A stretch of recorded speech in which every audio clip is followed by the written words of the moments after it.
ကျွန်တော်လိုင်းမော်ကမိတ်ဆွေများကျွန်တော်တို့မွေးကနန်းတဲ့လေးခွက်ကိုကျွန်တော်9ဦးထပ်ပြီးတိုးပြီးရောင်းပါအောင်မယ်မနော်မွေးကနန်းတဲ့လေးခွက်ကိုကျွန်တော်တို့က9ဦးထပ်ပြီးတိုးရောင်းမှာပေါ့နော်ဒါ9ဦးနောက်ထပ်9ဦးထပ်တိုးမှာဗျာနော်9ဦးထပ်ကိုမှကျွန်တော်တို့ကတသိန်းမှာဗျာနော်တသိန်းမှာပေါ့ကျွန်တော်တို့တကွက်ထွက်ပေးရမှာပေါ့အနည်းဆုံးတကွက်ထွက်ရမှာပေါ့မထွက်ရင်ပတ်စံပြန်ပေးမှာပေါ့ဗျာနော်ပတ်စံပြန်ပေးမှာ9ဦးထပ်ပြီးတိုးမှာပေါ့နော်ကျွန်တော်တို့ဒါတိုးတောင်းဆိုတဲ့လူတွေရှိလို့ပေါ့နော်အဲကြောင့်9ဦးထပ်ပေးမှပြန်ပတ်စံပြန်ပေးမှမထွက်ရင်ပတ်စံပြန်ပေးမှာပေါ့နော်အဲကြောင့်မွေးကနန်းကျွန်တော်တို့ဒဲလေးခွက်ကိုကျွန်တော်တို့9ဦးထပ်ရောက်မှတသိန်းမှာလည်းသူတကွက်ထွက်ရမှာပေါ့ဗျာနော်တကွက်ထွက်ရမှာပေါ့ကျွန်တော်ဒီ12ကြိမ်နဲ့73ကြိမ်နဲ့ဒီ73ကြိမ်ဒီ12ကြိမ်73ကြိမ်ကိုကျွန်တော်တို့ကတော့အော်မှာပေါ့နော်တပွဲသားတော့ကျွန်တော်တို့2000ပေါ့ဗျာတပွဲသားတော့ကျွန်တော်တို့2000ပေါ့ကျွန်တော်တို့ဒါဖုန်းနံပါတ်ကတော့ကျွန်တော်တို့3993ကျွန်တော်691ကျွန်တော်9ရှင်းနှစ်ကိုကျွန်တော်တို့ဖုန်းဆက်လို့ရပါတယ်နော်3993 691ကျွန်တော်တို့9ရှင်းနှစ်ကိုဖုန်းဆက်လို့ရပါတယ်ကျွန်တော်ဒီမွေးကနန်းတော့ဝယ်တယ်မထွက်ရင်ကျွန်တော်ပတ်စံပြန်ရော်မှာပေါ့ဗျာမထွက်ရင်ပြန်ရော်မှာပေါ့ကျွန်တော်9ဦးပြန်ထက်ရောက်ထိုက်တိုးပါအောင်မနော်ကျွန်တော်တသိန်းမှာကျွန်တော်တို့ဖုန်းနံပါတ်ကကျွန်တော်တို့093ကျွန်တော်691 9ရှင်းနှစ်ကိုကျွန်တော်ဆက်လို့ရပါတယ်တသိန်းမှာပတ်စံမထွက်ရင်ကျွန်တော်တို့ပြန်ရော်မှာပေါ့နော်ဒါ9ဦးထက်တိုးတာပေါ့နော်ကဲရလေးပြောရင်လည်းကျွန်တော်တို့ကဒီမဲ့ဗျာသူကဒီမဲ့3နောက်ပိတ်ခွန်ခါ3နောက်ပိတ်ခွန်ခါ3နောက်ပိတ်ဒါခွန်ခါကျွန်တော်တို့ဒီမဲ့3နောက်ပိတ်ဒါခွန်ခါဖြစ်တာပေါ့ဗျာနော်ခွန်ခါဖြစ်တော့3နောက်ပိတ်ခွန်ခါလို့ဖြစ်လို့ကျွန်တော်3နောက်ပိတ်ခွန်ခါနှလုံးပေါင်းချင်း30လို့ဖြစ်နောက်နေ့တိုင်းမှာကျွန်တော်တို့ဘူးပရိကနန်းတစ်ခွက်390ကကျွန်တော်တို့ပြန်ကြပေါ့ဗျာနော်ဒါပြန်ကြပေါ့အဲကြတော့ဒီ3နောက်ပိတ်ခွန်ခါနှလုံးပေါင်းချင်းက30လို့ဖြစ်လို့ဘူးလို့ဖြစ်လို့နောက်နေ့တိုင်းမှာဘူးပရိကနန်းတစ်ခွက်ပြန်ကြကျွန်တော်တို့393ခွန်တော့နော်မ390လို့ကျွန်တော်တို့ပြန်ကြပေါ့ခင်နော်အဲကြောင့်ကျွန်တော်2ဦးမှာကျွန်တော်တို့2ကြိမ်မှာ3နောက်ပိတ်ခွန်ခါလို့ဖြစ်လို့နှလုံးပေါင်း30လို့ဖြစ်လို့နောက်နေ့မှာကျွန်တော်တို့ဘူးပရိကနန်းတစ်ခွက်ဦး38ကကျွန်တော်နောက်နေ့မှာပြန်ကြပေါ့ဗျာနော်ပြန်ကြပေါ့အဲကြောင့်ကျွန်တော်တို့ကဒီမှာဗျာ3နောက်ပိတ်ခွန်ခါဖြစ်သွားနှလုံးပေါင်း30ဖြစ်သွားဖြစ်လို့ရင်ကျွန်တော်တို့ကပြည့်တော့ဒီနေ့ဘူးပရိကနန်းတော့ကတော့ကျွန်တော်866ပေါ့နော်866ရဲ့941ရဲ့ပေါ့ဗျာ866ရဲ့ကျွန်တော်တို့941ဒီနေ့ထက်တာပြန်မွေးပေါ့ဗျာနော်မွေးပေါ့ဒါမွေးရမှာပေါ့မွေးရမှာကိုကျွန်တော်တို့က8ခါလိုက်ရင်လည်းကျွန်တော်ပြထားတာရှိတဲ့အတွက်ကျွန်တော်တို့က686ရဲ့ဒီ941ဒီ51ပေါ့ဗျာနော်ဒီ51ထိုးရမှာကျွန်တော်တို့ကဒီနှလုံးပေါင်း30ဒီနှလုံးပေါင်းချင်း3နောက်ပိတ်ခွန်ခါဒီနှလုံးပေါင်း30ဖြစ်လို့ကျွန်တော်တို့နောက်တဲ့ဘူးပရိကနန်းတစ်ခွက်390ပြန်ကြ3နောက်ပိတ်ခွန်ခါလို့ဖြစ်နှလုံးပေါင်း30လို့ဖြစ်လို့နောက်နေတဲ့မှာဘူးပရိကနန်းတစ်ခွက်ပြန်ကြ3နောက်ပိတ်ခွန်ခါလို့ဖြစ်လို့30လို့ဖြစ်လို့ဒီနှလုံးပေါင်း30လို့ဖြစ်လို့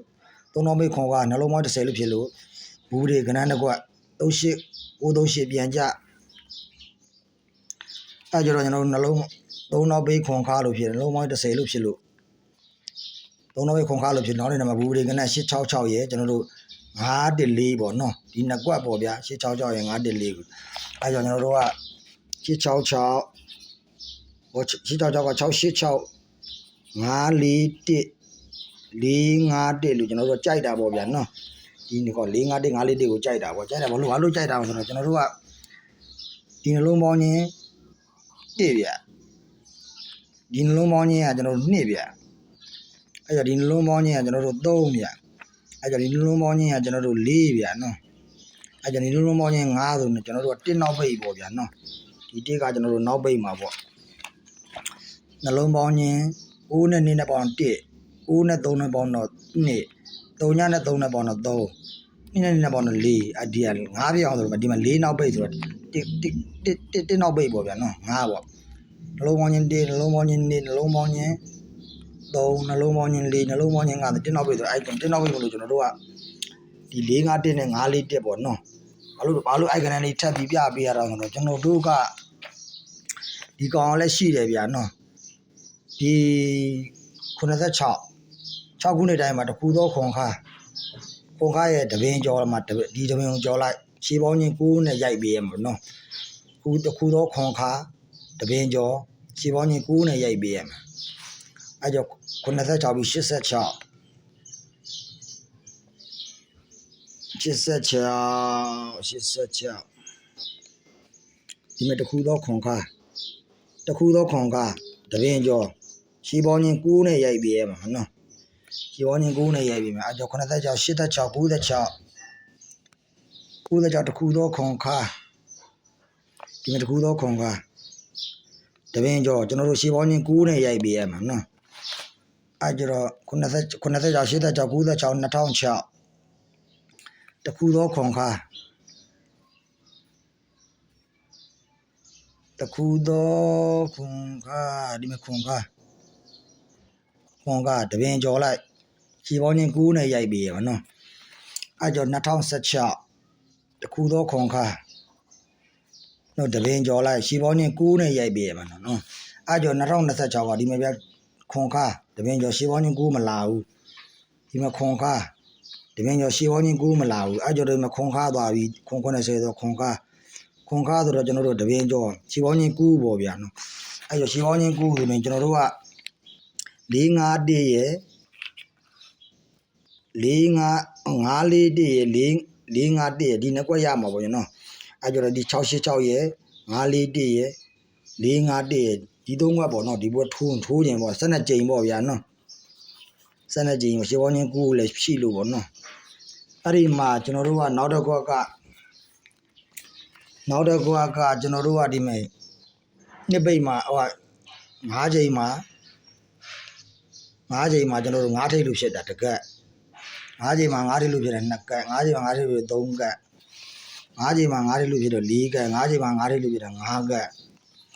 အဲ့မှာကျွန်တော်တို့က5ကြိမ်မှာ5ထိပ်လို့ဖြစ်လို့နောက်တစ်ထပ်မှာတခုတော့4နောက်ပိတ်ကနန်း4နောက်ပိတ်ကနန်းအဲ့4နောက်ပိတ်ကနန်းရှီလေး3ကတစ်နှစ်ကျော်မှာပွားထွက်ပေးရမှာရှီလေး3တာမွေးကနန်းပေါ့နော်အဲ့ဒီမှာ5ကြိမ်မှာ5ထိပ်လို့ဖြစ်လို့ဒီဘက်နှစ်ကကနန်းတခုတော့4နောက်ပိတ်ဒီမှာ4နောက်ပိတ်354ရဲ့တစ်နှစ်ကျော်မှာ354ရဲ့မွေးကနန်းထွက်ပေးရမှာအဲ့ကြတော့ကျွန်တော်တို့5ကြိမ်မှာ5ထိပ်လို့ဖြစ်တယ်ဖြစ်လို့ဒီဘက်နှစ်မှာတခုတော့4နောက်ပိတ်4ခွန်4ကတစ်နှစ်ကျော်ပြီးကျွန်တော်သွားထွက်ပေးရမှာ3ကရှိသွားပြီပေါ့နော်အဲ့ဒါတခုတော့5ကြိမ်မှာ5ထိပ်လို့ဖြစ်5ကြိမ်မှာ5ထိပ်လို့ဖြစ်ဒီဘက်နှစ်ကကနန်းတခုတော့4နောက်ပိတ်234ဒီတစ်နှစ်ကျော်ပြီး234ကနေမှ234ကမွေးကနန်းထွက်ပေးရမှာပေါ့နော်အဲ့ကြောင့်နေတာ5ကြိမ်မှာ5ထိပ်လို့ဖြစ်တာ5ကြိမ်မှာ5ထိပ်လို့ဖြစ်ဒီတခုတော့သူရှိနှစ်ကတခုတော့4နောက်ပိတ်ဆိုတာဒီမှာ934ရဲ့344ရဲ့ပေါ့ဗျာနော်344ရဲ့ရှိရဆိုတော့ကျွန်တော်တို့က344ကမွေးနေမွေးပေါ့ထိုးရင်ထိုးပေါ့ဗျာနော်ဒီ344ကထိုးရင်လည်းထိုးပေါ့ဒါပေမဲ့ပြောချင်တာဒီအခုတည်း940ဘူးပေါ့နော်940ရဲ့450ရဲ့ပေါ့နော်အဲ့နှစ်ကွက်ကိုကျွန်တော်တို့ကဒါပြချင်တာပေါ့နော်အဲ့ကြတော့ဒီ940ရဲ့450ရဲ့ရှိနေကွာဒီခွန်ခါရဲ့တပင်ကျော်ကလည်းကျွန်တော်တို့ကခြေပေါင်းချင်း9ဖြစ်ရမှာဆိုတော့ကျွန်တော်တို့ကနန်းကခုကဒီဘွဲဆိုလို့ကျွန်တော်တို့က686 541 451 450ကျွန်တော်တို့940ဒီ344ကတော့ကြာရင်ထိုးပေါ့ဗျာဒီ344ရပေါ့ဒီ5ခွက်ပါ686 541 451 450 540ဒါ344ဒီ6ခွက်ပေါ့ဗျာကြာရင်တော့ထိုးပေါ့နော်ဒီ12ကြိမ်ကကျွန်တော်တို့ကဒါအောကွက်ရှိတယ်ပေါ့ဗျာနော်အောကွက်ရှိတယ်ပေါ့12ကြိမ်ကကျွန်တော်တို့အောကွက်ရှိတယ်73ကြိမ်အောကွက်ရှိတယ်ပေါ့နော်တပွဲသားကတော့ကျွန်တော်တို့က2000ပါဗျာတပွဲသား2000ပါပေါ့နော်တပွဲသား2000ပါဗျအဲ့ကြတော့ခွန်3ကျွန်တော်တို့691ကျွန်တော်တို့98နှစ်ကိုကျွန်တော်တို့ဘုတ်ဆက်လို့ရပါတယ်ကျွန်တော်တို့မွေးကနန်း၄ခွက်ကလည်းကျွန်တော် 9ဦးထပ်တူရောင်းထားတာပေါ့ရောင်းမှာပေါ့ရောင်းမှာပေါ့နော်9ဦးထပ်တူရောင်းမှာတသိန်းမှာကျွန်တော်တို့ပတ်စံမထွက်ရင်ပတ်စံပြန်ပေးပါမှာပတ်စံပြန်ပေးမှာပေါ့နော်နေသွင်းတကောထွက်ရမှာစိုက်က2စိုက်ထုတ်ပြပေးမှာပေါ့နော်စိုက်က2စိုက်ထုတ်ပြပေးမှာပေါ့တဲ့မွေးကနန်း၄ခွက်ကိုကျွန်တော်တို့က9ဦးထပ်ပြီးရောင်းမှာပေါ့ဗျာ9ဦးတသိန်းမှာမွေးကနန်း၄ခွက်တကောထွက်မှာနော်မထွက်ရင်ကျွန်တော်ပတ်စံပြန်ပေးမှာပေါ့နော်အဲ့ကြောင့်ခုံ3ကျွန်တော်တို့6ခု1ခု8နှစ်ကိုဆက်လိုက်ပါစားလိုက်ပါဒီ12ကြိမ်လည်းဒီ12ကြိမ်ကနန်းကော73ကြိမ်ကနန်းကောကျွန်တော်ပေးမှာပေါ့ဗျာနော်73ကြိမ်ကနန်းကိုပေးမှာဒါအောမှာပေါ့ကူပွဲကကျွန်တော်တို့မာဝင်ရင်တဲ့လူများဖြစ်ဖြစ်ကျွန်တော်တို့ဒီမွေးကနန်းတဲမွေးကနန်းဝယ်တာပဲဖြစ်ဖြစ်ကြာအာမခံနဲ့ရောင်းတာပါဒဲထွက်ရမှာပါကျွန်တော်ပတ်လက်ထိုးလို့ထွက်လို့မရပါဘူးဒဲထွက်ရမှာပါကျွန်တော်တို့ကအဲ့ရ9ဦးကျွန်တော်ထပ်ရောင်းမှာတသိန်းမှာကျွန်တော်ကြိုက်တယ်ဆိုရင်ကျွန်တော်တို့တသိန်းမှာစိတ်ဝင်စားတယ်ဆိုရင်ကျွန်တော်တို့ဒီခွန်3ကျွန်တော်တို့6ခု1ခု8နှစ်ကိုကျွန်တော်လာပြီးဟိုင်းပြီးတော့ဖုန်းဆက်လို့ရပါတယ်အားလုံးကဲအဲ့ရလေးပြရင်လည်းကျွန်တော်ခုနကကနန်းလေးတွေကြာရင်ထိုးလိုက်ပေါ့ဗျာ92ကြိမ်68 686 541 451 450 540 3ညာလေးတွေဒီ6ခွက်ပေါ့နော်အားပြောရင်လည်းကဲအားလုံးချမ်းသာကြပါလေဗျာ